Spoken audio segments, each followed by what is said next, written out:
नमस्कार दोस्तों, welcome to analytics.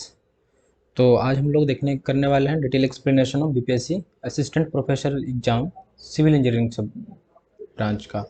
ठीक है, इसका करने वाले हैं। तो आइए देखते हैं, पहले क्वेश्चन से स्टार्ट करते हैं।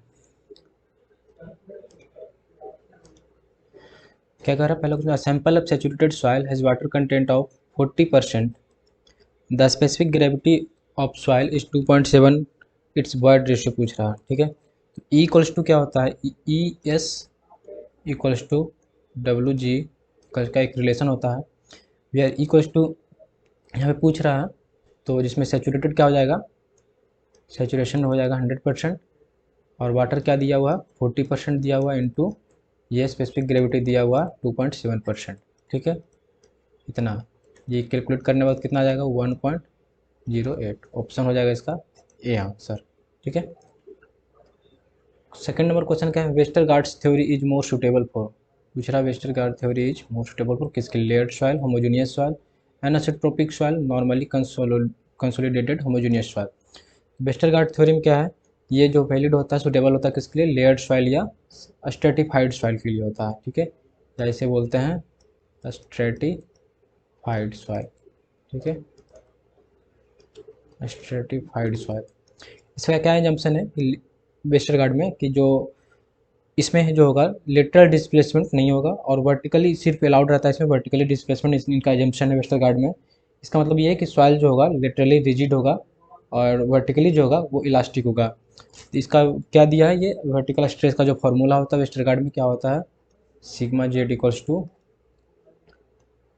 क्यू बाई, ये होता है पाई जेड स्क्वायर इंटू कितना हो जाता है?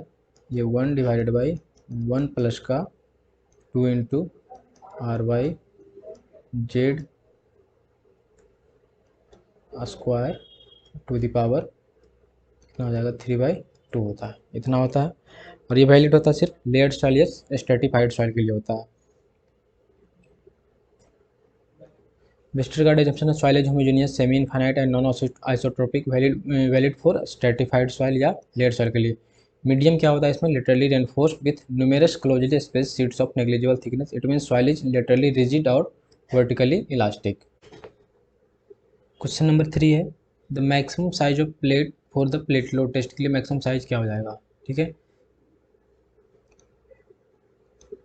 तो मैक्सिमम साइज कितना हो जाता है? इसका जो रेंज होता है 30 सेंटीमीटर से लेकर के जो होता है 75 सेंटीमीटर तक होता है। यहाँ पे जो साइज होता है वो 75 सेंटीमीटर होना चाहिए था। अगर यहाँ पे मेंशन होता है कि स्क्वायर प्लेट का क्या होगा एरिया, अगर तो वो हो जाता है 75 सेंटीमीटर स्क्वायर। बट ये आंसर दिया यही भी पेशी, तो यही हो जाएगा 75 सेंटीमीटर। क्या है? स्क्वायर और सर्कुलर होता शेप में होता है प्लेट लोड टेस्ट का जब करते हैं तो प्लेट का जो होता है स्क्वायर या सर्कुलर जिसका थिकनेस जो होता है greater than equal to 25 mm होता है। साइज ऑफ रिजिड प्लेट जो होता है वेरी करता है 300 से लेकर के 750 mm तक, जो कि हो गया 30 सेंटीमीटर से लेकर के 75 सेंटीमीटर तक का। इसमें डिपेंड करेगा कि टाइप ऑफ क्ले पे, जो टाइप ऑफ सॉइल होगा उस पर डिपेंड करेगा कि हम कौन सा हम लोग प्लेट का टेस्ट का प्लेट यूज, कौन सा साइज का प्लेट हम लोग यूज करेंगे टेस्टिंग के लिए। तो साइज ऑफ रिजिड प्लेट जो इसके लिए हो जाएगा for clay and silty soil and for loose to medium dense sandy soil के लिए विथ, अगर उसका एसपीटी नंबर अगर लेस देन 15 है तो 450 mm स्क्वायर प्लेट हम लोग यूज करेंगे। अगर डेंस सैंडी और ग्रेवली सॉइल के लिए है, अगर उसका एसपीटी नंबर 15 से लेकर के 30 के बीच में है तो 3 प्लेट्स ऑफ साइजेज 300 mm से लेकर के 750 mm के बीच में हम लोग जो रहेगा उसको यूज करेंगे, जो डिपेंड करेगा रिएक्शन लोडिंग और मैक्सिमम ग्रेन साइज पे। ऐसे जो जनरली निकाला जाता है साइज ऑफ प्लेट जो निकाला जाता है साइड ऑफ प्लेट वो निकाला जाता है 4 इंटू साइज ऑफ पार्टिकल जो उसमें ग्रेन रहता है उसके अकॉर्डिंग निकाला जाता है। ठीक है, नेक्स्ट देखते हैं in which of the following pair of soil types would you anticipate negative pore water pressure when subjected to shearing. ठीक है, तो इसमें क्या हो जाएगा आंसर इसका? देखते हैं। जो नॉर्मली कंसोलिडेटेड क्ले जो होता है ये बिहेव करता है लूज सैंड जैसा बिहेव, इसका जो बिहेवियर होता है लूज सैंड जैसा होता है। और डेंस सैंड का जो बिहेवियर होता है वो ओवर कंसोलिडेटेड जो होता है, ओवर कंसोलिडेटेड जो होता है उस क्ले जैसा इसका बिहेवियर होता है डेंस सैंड का। तो देखते हैं क्या इसमें करा when the C U test जब हम लोग करते हैं, ये जो हो गया सी यू टेस्ट का,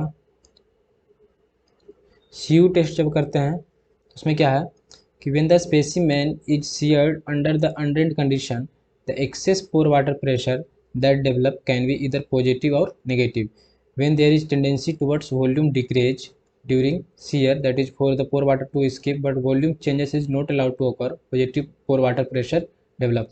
यहाँ क्या कर रहा है, नॉर्मली कंसोलिडेटेड क्ले है which would decrease in volume but drainage to be allowed exhibit positive pore water pressure while the over consolidated clay जो होता है which have propensity of volume increase under drained condition are likely to manifest negative pore water pressure during the second stage of CU test. ठीक है, तो इसमें क्या करा, जो एनसीसी जो होगा जब हम लोग इस पर लोडिंग लगाएंगे तो क्या करेगा, वॉल्यूम डिक्रीज करेगा, इसका जो वॉल्यूम होगा एनसीसी का वो डिक्रीज करेगा जब इस पर लोडिंग लगाने के बाद। और ओसीआर में क्या होगा, ओवर कंसोलिडेटेड जो कलेज होगा ओसीसी जो होगा इसमें जब होगा क्या वॉल्यूम जो होगा स्टार्टिंग में तो हल्का इंक्रीज करेगा, फिर ये डिक्रीज करना स्टार्टिंग में जो हो जाएगा इसका इस तरह से देखिए, इसका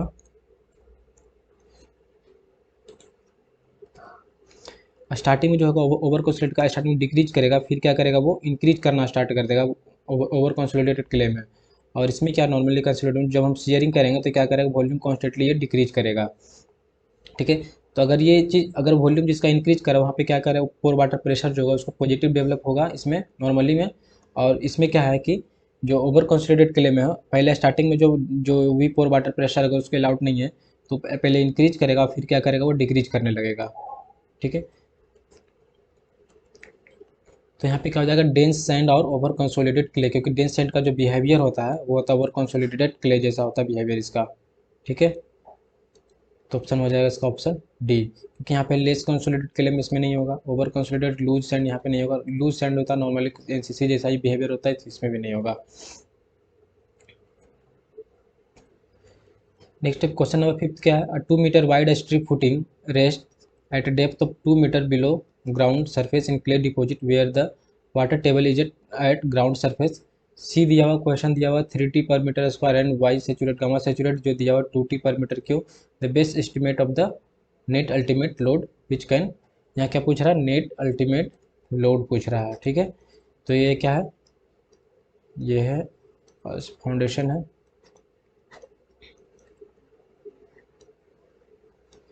फुटिंग 2 मीटर वाइड स्ट्रिप इसका है जो बी है 2 मीटर है। ये क्या स्ट्रिप फुटिंग है, इसका लेंथ होगा जो काफ़ी लंबा होगा इसलिए इसको नेग्लिजिबल कर दिया गया। यहाँ पे यूनिट लेंथ ले लेंगे हम लोग, नेग्लिजिबल नहीं, यहाँ पे यूनिट लेंथ लेके बनाएंगे। At depth of 2 metre below the ground surface, यहाँ से क्या है DF जो इसका है, इसका जो लेंथ होगा या कुछ होगा ये जाएगा 2 मीटर, मतलब कि DF इक्वल्स टू जो हो जाएगा ये हो जाएगा 2 मीटर हो जाएगा। At the ground surface C equals to C दिया हुआ है, कितना दिया हुआ 3T पर मीटर स्क्वायर दिया हुआ, और गामा सेचुरेट दिया हुआ है 2T पर मीटर क्यूब दिया हुआ है। ठीक है, तो सी के केस में जो अल्टीमेट बियरिंग कैपेसिटी क्या हो जाता है, क्ले के केस में हो जाएगा CNC प्लस का गामा DF हो जाएगा। नेट के केस में क्या हो जाएगा, अल्टीमेट नेट जो होगा वो हो जाएगा, इसमें माइनस हो जाता है ये चीज़, गामा DF जो सरचार्ज होता है वो माइनस होता है, सिर्फ कितना बचता CNC बच जाता। तो तेरा जाएगी क्या क्या इंपेरिकल जो वैल्यू है NC का वो कितना है 5.7 है। ठीक है,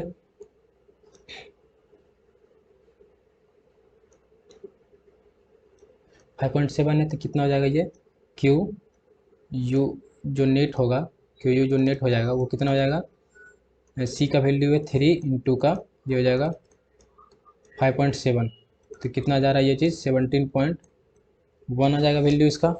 एक मिनट कैलकुलेट करके देखते हैं कितना हो जाएगा 17.1 आ जाएगा इसका वैल्यू। ठीक है, अब पूछ रहा क्या, लोड पूछ रहा, तो जो अल्टीमेट लोड जो हो जाएगा, लोड क्या हो जाएगा जो net ultimate load Q net और इंटू का हो जाएगा एरिया हो जाएगा। तो क्यू नेट कितना दिया हुआ है 17.1 इंटू एरिया कितना हो जाएगा B इंटू एल को हम लोग ले लेते हैं यूनिट लेंथ, 1 मीटर के लिए डिजाइन कर लेते हैं, तो कितना हो जाएगा 17.1 इंटू का 2 इंटू 1 फर्स्ट टू कितना हो जाएगा 34.2 कितना टी हो जाएगा।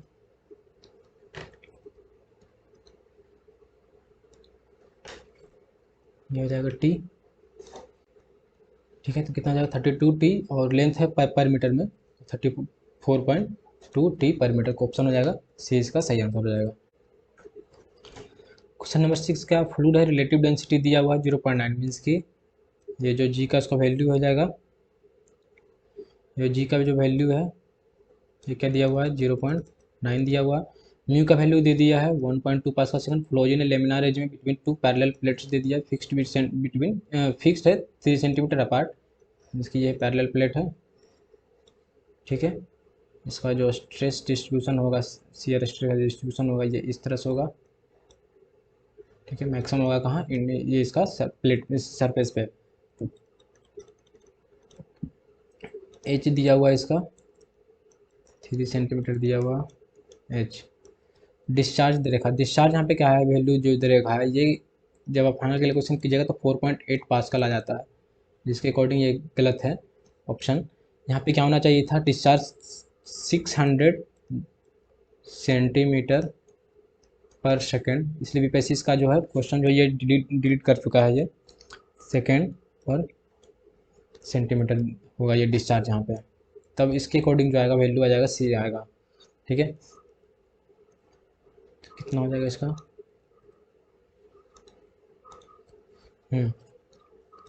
तो हम लोग जानते हैं कि ये जो P1 माइनस का P2 जो होता है और डिवाइडेड बाई कितना हो जाएगा रो जी इक्वल टू कितना होता है -12 म्यू और भी हो जाएगा एवरेज वेलोसिटी जहाँ पे होता है इंटू एल और डिवाइडेड बाई रो जी, ये हो जाएगा रो जी एच स्क्वायर। ये रो जी से रो जी कैंसिल हो जाएगा, यहाँ पे क्या हो जाएगा P1 minus P2 divided by L जो कि हो जाएगा D P by D x, इस पर लिख सकते हैं लेंथ के रेस्पेक्ट में। तो D P by D X हो जाएगा इसका इक्वल्स टू माइनस का 12 mu V divided by H square हो जाएगा। अब यहाँ से जब कैलकुलेट करेंगे सारा वैल्यू रख करके एवरेज में वेलोसिटी क्या हो जाएगा यहाँ से, एक तो दे रखा वो 600 जो डिस्चार्ज है वो दे रखा पर मीटर विड्थ में दे रखा, तो 600 डिवाइड बाई इससे हम लोग क्या करेंगे एच से डिवाइड करते हैं तो कितना हो जाएगा वो 300 सेंटीमीटर पर सेकेंड हो जाएगा, ठीक है। तो यहाँ पे जब म्यू का वैल्यू रख देंगे वी का वैल्यू रख देंगे एच का वैल्यू रख देंगे तो यहाँ पे से मेरा कितना आ जाएगा वो P1 minus P2 divided by L means की ये जो D P by D x का जो वैल्यू होगा वो कुछ आ जाएगा 320 पास्कल पर मीटर में आ जाएगा वो, ठीक है। तो टाउ क्या हो जाता है, टाउ हो जाता है 1/2 D P by D x और इंटू हो जाता है एच। तो यहाँ पे क्या हो जाएगा माइनस में माइनस चला जाएगा तो कितना हो जाएगा ये 2 से 2 चला जाएगा इक्वल्स टू बच जाएगा ये 160 इंटू 3 सेंटीमीटर बच जाएगा ये, सॉरी यहाँ पे सेंटीमीटर में आ जाएगा ये चीज़ वैल्यू, मीटर में नहीं सेंटीमीटर वैल्यू आ जाएगा। तो यहाँ पे 3 सेंटीमीटर कैंसिल हो जाएगा तो कितना आ जाएगा ये 480 पास्कल, ये पूछ रहा था। तो यहाँ पे क्या कितना हो जाएगा ये 480 पास्कल ऑप्शन हो जाएगा सी आंसर। अगर यहाँ पे 600 रहेगा तो अगर 6 के अकॉर्डिंग बनाइएगा तो ये जो वैल्यू है वो आ जाएगा 4.8 पास्कल आ जाएगा, ठीक है। इसके अकॉर्डिंग से बीपीएससी ये आंसर ये क्वेश्चन को डिलीट कर दिया। 7 number question the terminal velocity of small sphere settling in a viscous fluid varies as the, तो सेटलिंग वेलोसिटी का जो फॉर्मूला कितना हो जाता है ये होता है G-1, ठीक है, into unit weight of water और डी स्क्वायर होता है पार्टिकल साइज का जो डाया होता है वो स्क्वायर इंटू का 18 म्यू होता है। तो यहाँ पे क्या हो जाएगा सेटलिंग वेलोसिटी जो हो जाएगा डायरेक्टली प्रोपोर्शनल टू डी, क्योंकि ये भी कांस्टेंट हो जाएगा फिक्स वैल्यू हो जाएगा, ये भी एक वाटर का विस्कोसिटी हो जाएगा, एक फ्लूइड सेम फ्लूइड के लिए सेम रह जाएगा वहाँ पे। तो इनवर्स ऑफ द फ्लूइड क्या पूछा terminal velocity of small sphere settling in viscous fluid varies as the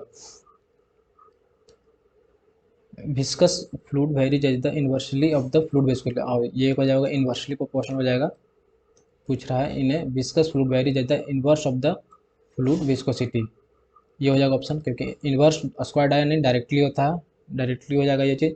inverse of the dia नहीं, first power of the dia नहीं, सेकंड पावर होता है इसका, तो क्या हो जाएगा, ये ऑप्शन ए हो जाएगा इसका answer, inverse of the fluid viscosity. ठीक है, ये हो जाएगा। 8 नंबर क्या है, a triangular channel with side slope 1.5 is to horizontal 2 is to 1 vertical carries a discharge of 2 metre cube per second, the critical path for this flow is. तो sorry, critical depth पूछ रहा है। Critical depth क्या होता है triangle channel के लिए, हो जाता है कितना, ये हो जाएगा 2 Q square divided by G M square हो जाएगा, टू दी पावर हो जाता है 1/5 हो जाएगा। तो यहाँ पे क्या हो जाएगा ये चीज़, 2 इंटू डिस्चार्ज दे रखा, 2 का स्क्वायर डिवाइडेड बाई हो जाएगा 9.81। और ये क्या है, ट्रायंगल चैनल है, ये वर्टिकल है और ये है हॉरिजॉन्टल, यहाँ पे है 1.5, ये 1। तो ये क्या होता है 1:जेड बोल सकते हैं या एम 1:एम बोल सकते हैं। तो एम का जो वैल्यू यहाँ पे हो जाएगा, ये हो जाएगा 1.5, 9.81 इंटू ये हो जाएगा 1.5 का स्क्वायर टू दी पावर हो जाएगा 1/5 हो जाएगा। कैलकुलेट करने की कितना आ रहा है, 2 दूना 4 दूना 8 हो जाएगा, डिवाइडेड बाई 9.81 इंटू 1.5 का स्क्वायर 0.816 आ रहा है। तो वाई सी कितना हो जाएगा, ये जो वाई सी हो जाएगा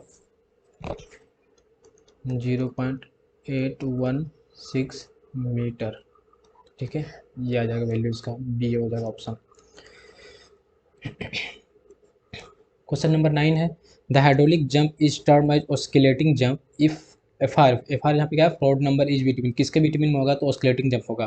तो ये क्लासिफिकेशन ऑफ जंप है, अंडुलर जंप है, ठीक है, बिग जंप है, ऑस्किलेटिंग जंप है, स्टेडी जंप है और स्ट्रॉन्ग और चॉपी जंप है। तो अंडुलर जंप के कब होगा, जब एफ आर का जो वैल्यू होगा 1 से 7 के बीच में, 1 पॉइंट मतलब 1 से लेकर के 1.7 के बीच में होगा। तो बिग जंप जब होगा 1.7 से लेकर के 2.5 के बीच में होगा, ऑस्किलेटिंग जंप होगा 2.5 से लेकर के 4.5, स्टेडी जंप 4.5 टू 9, और स्ट्रॉन्ग और चॉपी जंप जो हो जाएगा ये F R is greater than 9 रहेगा। तो ऑस्किलेटिंग जंप के लिए क्या 2.5 से 4.5 के बीच में होना चाहिए। तो क्या 2.5 से लेकर के 4.5 ऑप्शन हो जाएगा, सी इसका हो जाएगा आंसर। ठीक है, ऑस्किलेटिंग जंप के बारे में पूछ रहा है। बाकी ये वैल्यू याद रख लीजिएगा किसके बीच में है, इसको इस तरह से याद रख लीजिएगा, UWO एस में करके याद रख लीजिएगा। अंडुलर, बिग और ऑस्किलेटिंग, एस से स्टेडी, लास्ट में स्ट्रॉन्ग याद रखिएगा, लास्ट में स्ट्रॉन्ग। ठीक है, इस तरह से याद रखिएगा रेंज 1 से लेकर टोटल 9 तक में अरेंज करके। क्वेश्चन नंबर 10 का, in a two way spanning slab if corner of the slab are not allowed to lift torsion reinforcement is provided at corner in the form of mesh, the size of the mesh size पूछ रहा। तो ये जो हो जाता है as per IRC clause D 1.8 में torsional reinforcement जो होता है mesh size 0.2 into shorter span होता है, पर ऑप्शन में दिया है LX इंटू LY, तो यही लेना पड़ेगा। IS कोड जो कहता है from the it minimum distance of 1/5 of the shorter span बोलता है, मीन्स की 0.5 ऑफ LX या LY जो भी रहेगा वो चीज़। तो यहाँ पर जाएगा 0.2 LX into LY, mesh size में ये ऑप्शन दिया हुआ 0.2 LX into 0.2 LY, option D हो जाएगा इसका आंसर। 11 नंबर का, in a balanced RCC section M20 grade of concrete and FE 415 grade of steel are use, if M equals to 13 the depth of neutral axis for the section will be, कितना हो जाएगा। ठीक है, तो कितना हो जाएगा, M इक्वल्स टू ये जो होता है XU, जो न्यूट्रल एक्सिस डेप्थ होता है वो होता है कितना, M sigma CBC divided by M sigma CBC plus sigma ST into का ये हो जाएगा D। ठीक है, तो M का वैल्यू कितना दे रखा है, 13 दे रखा है, 13। सिग्मा CBC जो हो जाएगा M20 ग्रेड अगर है तो इसका अप्रॉक्सीमेटली 1/3 होता है। सिग्मा CBC जो होता है ये M20 का 1/3 ऑफ 20 ले लेंगे, ये कुछ वैल्यू आएगा जो कि अप्रॉक्सीमेटली जो लेते हैं 7 ले लेते हैं। तो 7 डिवाइडेड बाई 13 इंटू 7 और प्लस का कितना हो जाएगा सिग्मा ST। तो सिग्मा ST जो होता है वर्किंग स्ट्रेस में जो 415 के लिए जो होता है वो लेते हैं कितना, कितना 415 है, तो इसके लिए हो जाएगा अप्रॉक्सीमेटली 0.55 ऑफ FY लेते हैं। तो ये कितना आ जाएगा अप्रोक्सीमेटली में 0.455 इंटू 415, ये हो जाता है 230 लेते हैं अराउंड वो वैल्यू में। इसका जो वैल्यू है दिया हुआ 230 लेते हैं परमिशुअल जो स्ट्रेस होता है इन स्टील में, वर्किंग स्ट्रेस का जब हम लोग करते हैं तो इन टू का ये हो जाएगा डी। डी तो दिया ही नहीं है तो डी ही रखना है। ठीक है, कितना हो जाएगा 13 × 7 और डिवाइडेड बाई 13 × 7 और प्लस 230। ठीक है, ये आ जाएगा 0.283 डी, ऑप्शन बी आ जाएगा। यहाँ से कैलकुलेशन करने के बाद जो आएगा वैल्यू ये आ जाएगा 0.283 डी। ठीक है, ऑप्शन बी हो जाएगा इसका।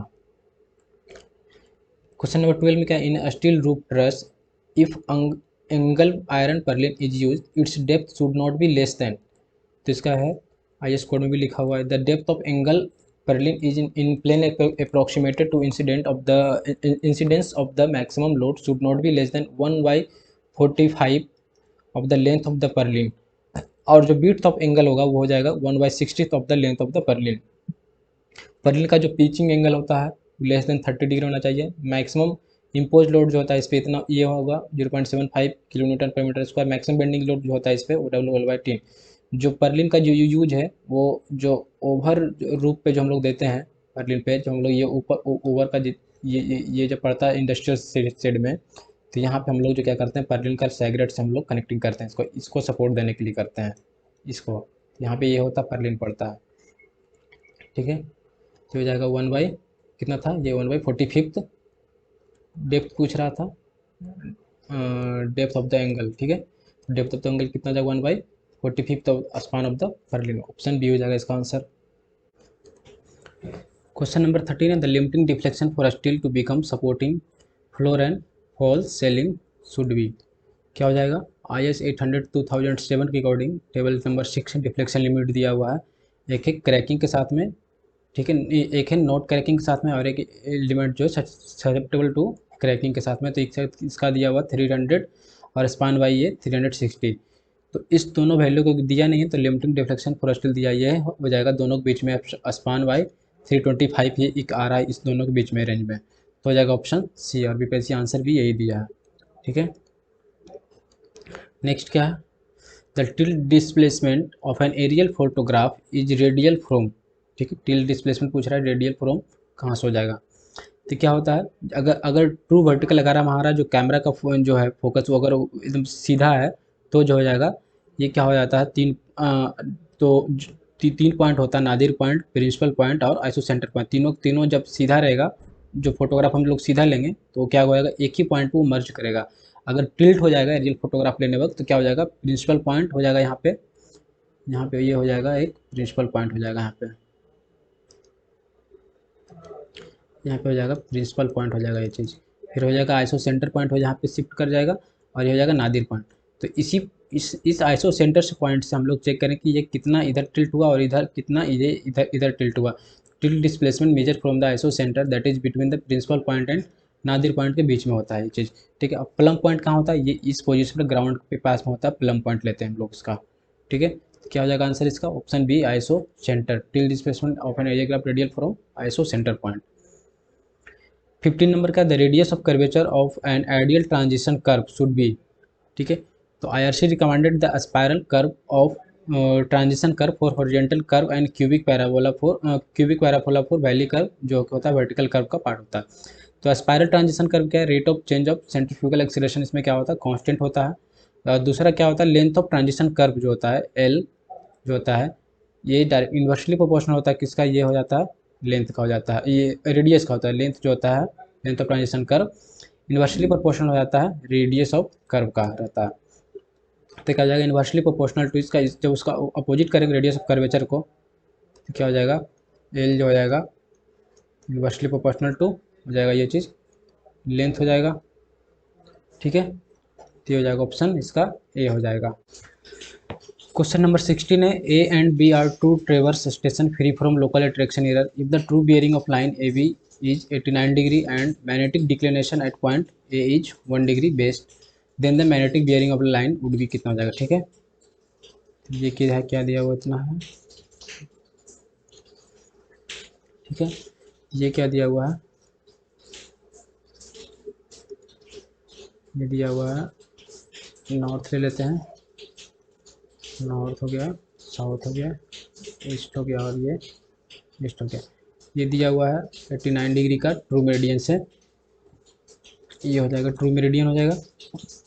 ये दिया हुआ है 89 डिग्री, ठीक है।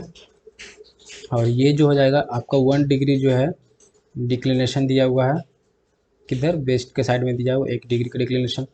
तो पूछ रहा है ये हो जाएगा पॉइंट ए, यहाँ पे ए बी लाइन। तो अब जो पूछ रहा है ए बी लाइन का कितना हो जाएगा, अब ये मैग्नेटिक बियरिंग जो हो जाएगा इसका, मैग्नेटिक बियरिंग पूछ रहा है। तो मैग्नेटिक बियरिंग अगर यहाँ से लेते हैं मैग्नेटिक मेरिडियन से, ये क्या हो जाएगा, मैग्नेटिक मेरिडियन हो जाएगा ये, जो कि 1 डिग्री डिक्लाइन हो गया। तो टोटल जो मैग्नेटिक बियरिंग जो हो जाएगा ए बी लाइन का, ये हो जाएगा 90 डिग्री हो जाएगा। लेकिन पूछ रहा है किसका, ये पूछ रहा है बी ए का। अगर बी ए को हम यहाँ पे एक्सटेंड कर दें इसी तरह से, ठीक है, ये बी ए क्या हो जाएगा, ये कहीं यहाँ जाएगा, तो ये हो जाएगा बी ए, तो इसका डिक्लिनेशन भी हो जाएगा ये चीज़, ये हो जाएगा।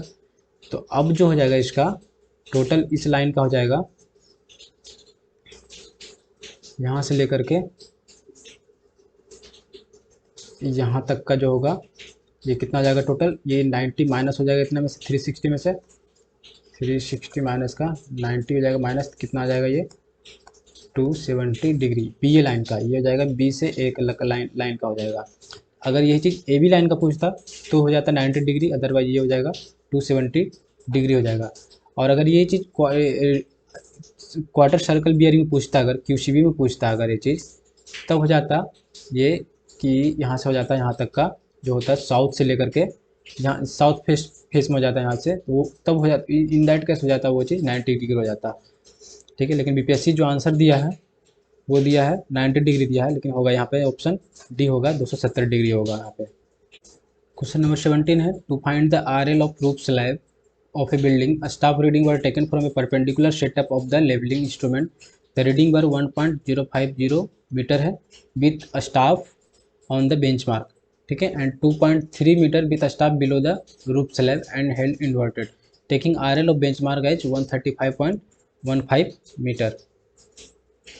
पूछा RL of the roof slab क्या है ये चीज़, यहाँ से सपोज लेते हैं ये इंस्ट्रूमेंट यहाँ से मेजरिंग हो रहा है, ठीक है, कोई पॉइंट है कहीं से, एक बेंचमार्क कहीं सेटअप किया हुआ है, यहाँ पे बेंचमार्क है कोई कहीं पॉइंट पे, ठीक है, बेंचमार्क दिया हुआ है 135.1.5। यहाँ पे इंस्ट्रूमेंट लेकर का स्टाफ रख के हम लोग मेजरिंग कर रहे हैं, यहाँ पे हम लोग रीडिंग ले रहे हैं कितना, ये हो जाएगा यहाँ से यहाँ तक का रीडिंग जो आ रहा है, ये आ रहा है 1.050 मीटर आ रहा है, ठीक है। तो यहाँ से हम लोग अब देखेंगे, और दूसरा पॉइंट क्या है, यहाँ पे रूफ है, यहाँ पे रूफ से हम लोग स्टाफ को हेल्ड करके देख रहे हैं। तो यहाँ से जो रीडिंग जो आ रहा है कुछ, यहाँ से यहाँ तक का जो रीडिंग आ रहा है, ये आ रहा है कितना 2.3 आ रहा है, 2.3 आ रहा। तो पूछ रहा आर एल ऑफ द, इसका आर एल पूछ रहा है, तो कितना हो जाएगा बेंचमार्क प्लस ये 1 पॉइंट, इसका जो आर एल हो जाएगा रूफ स्लैब का, R L of benchmark plus का ये बैक साइड हो जाएगा इसका 1.05 ये, और प्लस का ये हो जाएगा यहाँ से यहाँ तक का 2.3। तीनों को जब हम ऐड कर देंगे तो कितना आ जाएगा, R L of roof slab का कितना हो जाएगा, इक्वल टू 135.15 प्लस 1.05 और प्लस का 2.3 हो जाएगा, 135.15 प्लस 1.05 प्लस 2.3 कितना है, 138.5 आ रहा, ऑप्शन डी इसका हो जाएगा सही आंसर, ठीक है। 18 है, a steel chimney has 20 metre length, ठीक है, for analysis its effective length should be taken as, effective length should be taken as क्या हो जाएगा, कितना हो जाएगा, ये चिमनी का क्या होता है, होता है इस तरीके से, तो ये क्या होता है नीचे जो होता है बॉटम पे फिक्स होता है यहाँ पे, और ये टॉप पे क्या होता है चिमनी का, ये जो हो जाता है फ्री विंड होता है।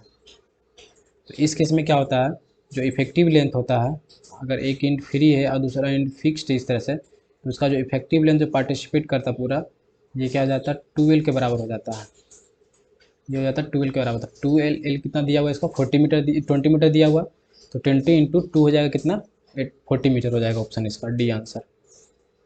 19 का the ratio of maximum shear stress to average shear stress in a beam of rectangle cross section is rectangle cross section का पूछ रहा है,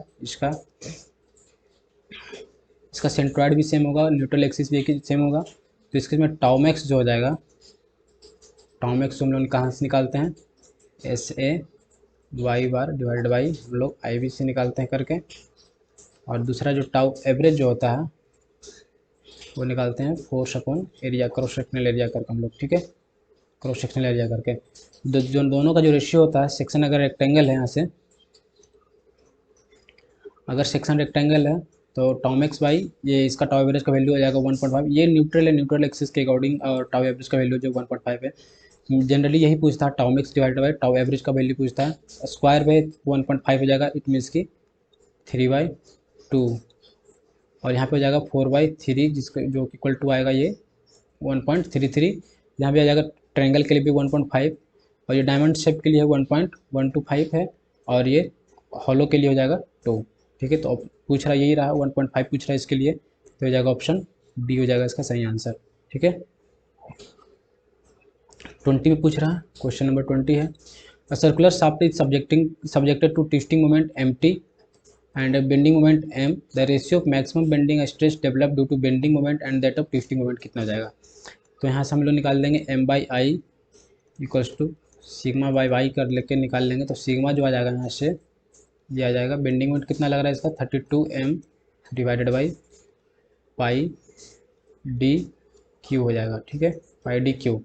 और जब हम लोग टी अपॉन आई पी करके जब निकालेंगे equals to tau upon R, तो ये जो इसका जगह टाउ की जगह पे हम लोग एम टी, ये टाउ की जगह पे एम टी, ये टी की जगह पे एम टी हो जाएगा, यहाँ पे टॉर्जनल जो मोमेंट है टी एम टी, और जो टाउ हो जाएगा शेयरिंग स्ट्रेस जिसका हो जाएगा, मीन्स कि ट्विस्टिंग जो स्ट्रेस हो जाएगा इसका maximum stress to bending, ratio maximum stress develop due to bending moment and due to twisting moment के कारण जो हो जाएगा टाउ, ये हो जाएगा सिग्मा हो जाएगा बेंडिंग स्ट्रेस, यहाँ हो जाएगा शेयर स्ट्रेस कितना हो जाएगा 16, ये हो जाएगा एम टी और divided by pi D Q, ठीक है। जब दोनों को डिवाइड कर देंगे तो वैल्यू जो आ जाएगा ये हो जाएगा 2m अपॉन का mt हो जाएगा। जब दोनों को डिवाइड कर देंगे 16 2 जा 32 हो जाएगा, तो divided by 2m by mt, option B हो जाएगा इसका सही आंसर। 21 में है, the Young's modulus of elasticity E and shear modulus G and Poisson ratio V are related as, ठीक है। तो ये पूछ रहा है दोनों, तो इसका क्या हो जाता है E इक्वल्स टू जो होता है 2G इंटू 1 प्लस म्यू होता है, एक ये रिलेशन होता है। दूसरा रिलेशन क्या हो जाता है E इक्वल्स टू 3 के, अगर बल्क मॉडुलस के रिलेशन में लेते हैं तो ये इतना हो जाता है 2 म्यू हो जाता है। एक अगर मॉडुलस ऑफ इलास्टिसिटी और ये जो शियर मॉडुलस हो गया जी का वैल्यू, ठीक है, इस दोनों के बीच में रिलेशन, और मॉडुलस ऑफ इलास्टिसिटी और बल्क मॉडुलस के बीच में रिलेशन ये इतना आता है। और फिर एक ये रिलेशन आता है तीनों के बीच में करते हैं ई के जी के बीच में अगर रिलेशन करें तो वो हो जाता है ई इक्वल्स टू हो जाता है 9 kg डिवाइड बाई जाएगा 3k प्लस का g, और यहाँ से वैल्यू हो जाएगा म्यू इक्वल्स टू जो निकलता है कंबाइन करने के बाद ये आ जाता है 3k माइनस का 2g, 3k माइनस का 2g divide by 6k plus का 2g। यहाँ से हम लोग क्या करते हैं, एक क्वेश्चन आता है कि अगर k इक्वल्स टू 2g हो जाएगा तो इस केस में म्यू का जो वैल्यू हो जाएगा, अगर बल्क मॉडुलस और शियर मॉडुलस का वैल्यू दोनों सेम हो जाएगा तो वैल्यू जो हो जाएगा म्यू का ये आता है 1/8 आ जाता है। इस केस में क्या हो जाएगा, सिर्फ ये वाला हो जाएगा relation E equals to 2g into 1 plus mu, क्योंकि और जो 3g होता है नहीं 3k होता है यहाँ पे, तो हो जाएगा ऑप्शन डी इसका हो जाएगा आंसर सिर्फ एक सही। 22 क्या है, a wire held between 2 rigid supports will be subjected to tensile stress if it is, अगर ये है फिक्स सपोर्ट के बीच में अगर ये चीज़ है, ठीक है, अगर इसको हीटिंग करेंगे तो क्या हो जाएगा, ये एक्सपांड होना चाहेगा, ठीक है, जिसके कारण यहाँ पे क्या होगा कंप्रेशन डेवलप होगा एक्सपांडिंग में। अगर हीटिंग करेंगे तो, और अगर कूल्ड करेंगे तो ये कॉन्टैक्ट होना चाहेगा, जिसके कारण क्या हो जाएगा ये टेंसाइल स्ट्रेस जनरेट करेगा, कूलिंग पे करेगा, तो हो जाएगा ऑप्शन इसका बी ये हो जाएगा। अगर ये कंप्रेसिव स्ट्रेस हो जाएगा हीटिंग में क्या हो जाएगा कंप्रेसिव स्ट्रेस हो जाएगा। 23 नंबर है, for a body in plane stress the principal plane and the plane of maximum shear are always inclined at an angle of, ठीक है। सपोज मोर सर्कल से चलते हैं, ठीक है, मोर सर्कल चलते हैं, ये हो जाएगा सेंटर इसका, यहाँ से इस लाइन में जो रहता है यहाँ से यहाँ तक का हो जाएगा प्रिंसिपल प्लेन का जो एक्सिस हो जाएगा ये चीज़ हो जाएगा, यहाँ पे हो जाएगा मैक्सिमम शियर स्ट्रेस हो जाएगा। तो इस दोनों के बीच में जहाँ पे एंगल होता है जो मोर सर्कल पे दिखाता है, ये एंगल दिखाता है 2 थीटा के इक्वल टू दिखाता है। तो जो एक्चुअल में जो हो जाएगा कितना हो जाएगा, प्रिंसिपल प्लेन और plane of maximum shear stress के बीच में पूछ रहा है, तो क्या हो जाएगा, जैसे इसका हाफ हो जाएगा तो कितना हो जाएगा, 90 डिग्री यहाँ पे होता है, यहाँ पे हो जाएगा 45 डिग्री। और जब दो प्रिंसिपल प्लेन के बीच में जब पूछेगा, दो प्रिंसिपल प्लेन के बीच में तो कितना हो जाएगा, 90 डिग्री हो जाएगा। और जब दो मैक्सिमम शियर स्ट्रेस के बीच में पूछा गया, यहाँ मैक्सिमम स्ट्रेस एक टॉप पे और एक हो जाएगा बिलो पे हो जाएगा, इस पॉइंट पे हो जाएगा, एक इस पॉइंट पे हो जाएगा मैक्सिमम शियर स्ट्रेस। तो दो मैक्सिमम शियर स्ट्रेस के बीच में पूछेगा, ठीक है। अगर दो टाउ मैक्स के बीच में पूछेगा, टू टाउ मैक्स के बीच में पूछेगा तो यह हो जाएगा एंगल हो जाएगा इसका 90 डिग्री। अगर दो प्रिंसिपल प्लेन का पूछेगा, ठीक है, प्रिंसिपल प्लेन का पूछेगा तो भी हो जाएगा 90 डिग्री। सिर्फ हो जाएगा टाउमेक्स और प्रिंसिपल प्लेन के बीच में जो एंगल होगा वो हो जाएगा 45 डिग्री। ऑप्शन इसका डी हो जाएगा आंसर, ठीक है। यहाँ पे हो जाएगा ये टाउमेक्स हो जाएगा, यहाँ पे हो जाएगा ये सिग्मा, ये हो जाएगा सिग्मा 1 सिग्मा 2 हो जाएगा यहाँ पे इसी तरीके से।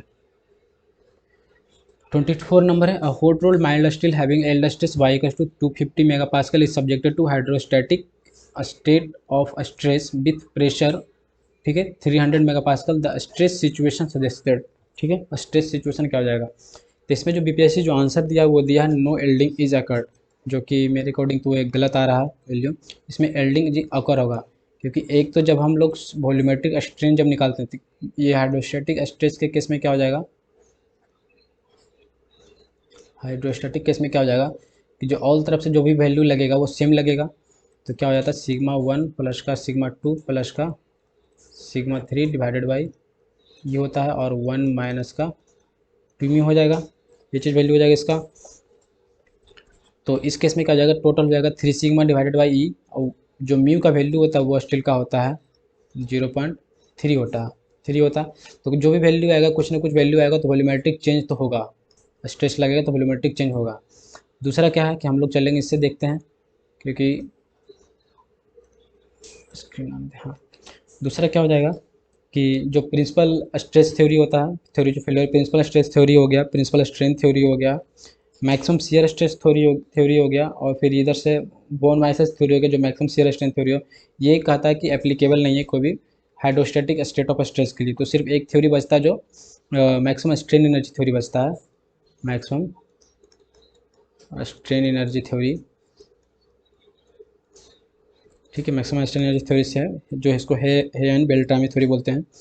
उसमें क्या हो जाएगा, अगर स्ट्रेन एनर्जी को हम लोग, ये क्या होता है स्ट्रेन एनर्जी जो होता है equals to less than L stress square divided by 2 E, यहाँ पे जो u होता है ये हो जाएगा 1/2e, और sigma 1 plus sigma 2 plus sigma 3 minus 2 mu, ठीक है। और ये हो जाएगा sigma 1 into sigma 2 plus sigma 1 sigma 3 और प्लस का सिग्मा 2 सिग्मा 3। तो यहाँ से क्या कितना निकल के आ जाएगा, ये चीज़ 1/2e आ जाएगा, और ये हो जाएगा कितना हो जाएगा 3 सिग्मा, यहाँ से हो जाएगा सिग्मा सिग्मा सब सारा सेम है, 3 सिग्मा, सॉरी यहाँ पे सिग्मा स्क्वायर होता है, ये सिग्मा स्क्वायर 3 सिग्मा स्क्वायर हो जाएगा, यहाँ से हो जाएगा 3 सिग्मा स्क्वायर हो जाएगा। तो यहाँ से हम लोग क्या करेंगे 3 सिग्मा स्क्वायर को कॉमन लेकर के यहाँ से कर देंगे 1 माइनस का 2 म्यू हो जाएगा।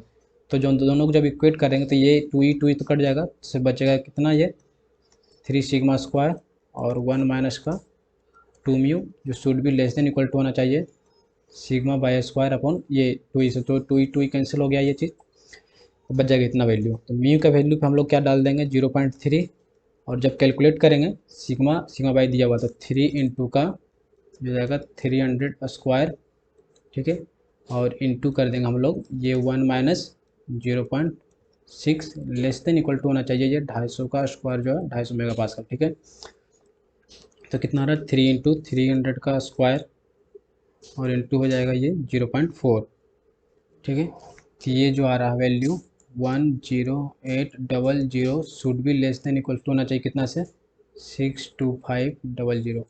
तो यहाँ पे क्या हो रहा है, ये वैल्यू जो आ रहा है इससे ज़्यादा हो जा रहा है, सॉरी यहाँ पे एक और जीरो, ये वैल्यू क्या हो जाएगा ज़्यादा हो रहा है इससे, ठीक है, ये ग्रेटर देन है वैल्यू ये चीज़। तो ऑब्वियसली एल्डिंग ऑकर तो यहाँ पे दिखा रहा है इस थ्योरी के, बाकी कोई थ्योरी एप्लीकेबल नहीं है। तो इसलिए मेरे अकॉर्डिंग जो आंसर हो जाएगा उसका वो हो जाएगा एल्डिंग इज ऑकर्ड। ठीक है, नो एल्डिंग ऑकर्ड आंसर इसका गलत हो जाएगा। Option 20, question number 25, the concept of continuum in fluid flow assumes that the characteristics length of the flow is, कितना हो जाए तो फ्लो कंसेप्ट ऑफ कंटिन्यूम होता क्या है? The concept of continuum is a kind of idealization of the continuous description of matter where the properties of the matter are considered as continuous fraction of a space variable. One of the factors considered important in determining the validity of the continuum model is molecular density. It is the distance between the molecules which characterized by a mean free path, ठीक है, lambda जिसको denote करते हैं। जो continuum में क्या हो गया कि जो भी फ्लूइड ट्रेवल कर रहा है उसके बीच में जो मोलिकुलर जो होगा, मोलिकुलर डिस्टेंस होगा, वो हो जाएगा बिटवीन द मोलिकुल डिस्टेंस हो जाएगा which is characterize by the mean free path length से उसको डिनोट करते हैं डिनोट। और it is calculated by finding the statistical average distance the molecules travel between two successive collision if the mean free path is small as compared to some characteristics length in flow domain, the molecular density is very high। अगर mean free जो lambda का value अगर कम होगा, इसके characteristics कुछ length जो होगा flow domain molecular density की, जो दोनों के स्पेस के बीच में, दो मोलिकुलर के बीच में, then the gas can be treated as continuum. इसमें इसकी ज़्यादा डेंस होगा तो जो गैस वैल्यू जो होगा वो treated as a continuum medium. इसको डिनोट करने के लिए क्या है? Knudsen number है, it is dimensionless number which is it is defined as the ratio of molecular mean free path length to a representative physical length scale. तो K equals to क्या आता है? Lambda by L. जो lambda होता है mean free path होता है, L जो होता है यहाँ पे कैरेक्टरिस्टिक्स लेंथ होता है। तो यहाँ पे क्या होना चाहिए? जो ऑप्शन पूछ रहा है, वेन यूजली वेन के इज ग्रेटर देन 0.01 से अगर ज़्यादा होगा तो concept of continuum does not hold good. When के इज लेस देन 0.01 होगा तो concept of continuum does hold good. It means क्या है? के इज लेस देन 0.01 होने के लिए क्या होगा कि एल जो कैरेक्टरिस्टिक्स लेंथ होगा वो ज़्यादा होगा compare to mean free path length से, तभी ये जो वैल्यू का लेस देन आएगा। तो उस केस में क्या हो जाएगा कि concept of continuum in a fluid flow assumes that the characteristic length of the flow क्या हो जाएगा? Larger than the mean free path of the molecules हो जाएगा। ठीक है, तो यहाँ पे क्या करा? Mean free path is very small as compare to the characteristics length in flow domain, the molecular density is very high, then the gas can be treated as continuous medium. तो उसमें क्या होना चाहिए? काफ़ी छोटा होगा उसके कंपेयर में, मीन फ्री पाथ जो होगा काफ़ी ये जो कैरेक्टरिस्टिक्स लेंथ होगा वो ज़्यादा होगा, तो भी हम लोग जो फ्लूइड होगा उसको कंटिन्यूम के एज हम लोग ट्रीट कर सकते हैं। इट मीन्स कि जो कोई भी जो वाइड जो होगा, जो फ्लो होगा, तो कोई भी वाइड्स वगैरह नहीं होगा उसमें, और पूरा का पूरा जो शेप पूरा फिल्ड करेगा वो। ठीक है, ठीक है, हम लोग अगला नेक्स्ट जो होगा 25 से 50 क्वेश्चन हम लोग नेक्स्ट वीडियो हम लोग अपलोड करेंगे।